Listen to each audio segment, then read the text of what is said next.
What is going on, everyone? Today I'm going to be doing a review on the Tokina 11-20 f2.8. The question is it worth the money? Let's find out. What we do here is go back.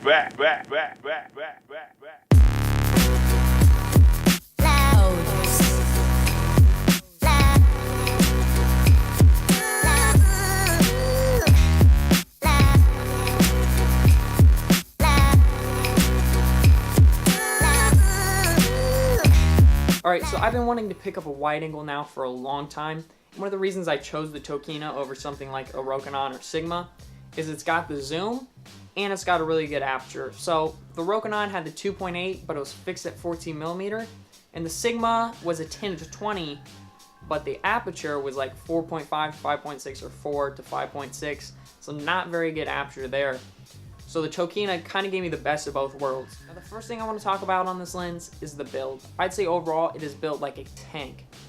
You know, sometimes as photographers and videographers, we need to know that our gear can take a beating, and I'm sure this thing can take a beating. The only thing that I don't care for on this lens is the autofocus to manual focus mechanism. Normally it's like a little switch on the side of the lens.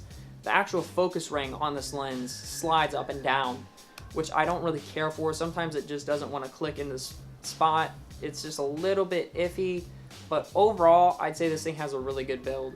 Now the second thing to talk about is sharpness.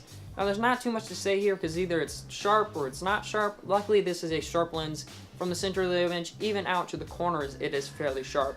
I'll show you a couple pictures right now so you can get an idea of how sharp it is.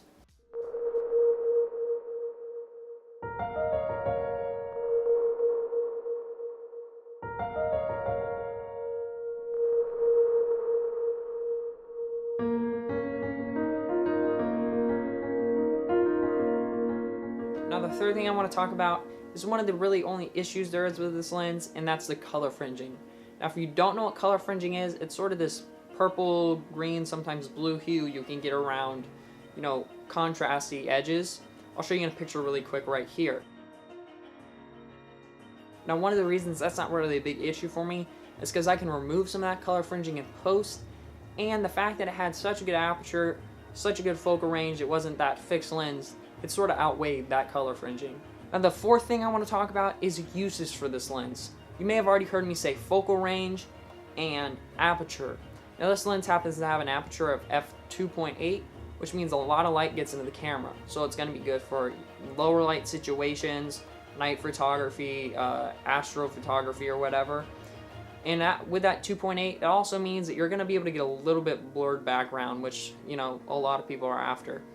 Now with that 11 to 20 focal range, at 11 or even 20, it's really good for, you know, landscapes. I like to use it for lookup photos and stuff like that, but it's really a great all-around wide-angle lens. Now the next thing I want to talk about is the autofocus. Now I've actually been using the lens the whole time to film this video, so you can pretty much tell it's been on autofocus. It's been on autofocus the whole time, so you can really get an idea of how good it is. I will say it doesn't focus insanely close. That's fairly close. But the autofocus for me has been pretty dang accurate so far, and it's also decently quiet.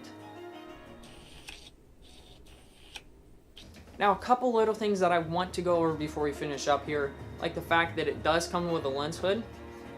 The filter size of the lens is 82, so that means it's going to take a little bit larger filter, and larger filters tend to be a little bit more expensive.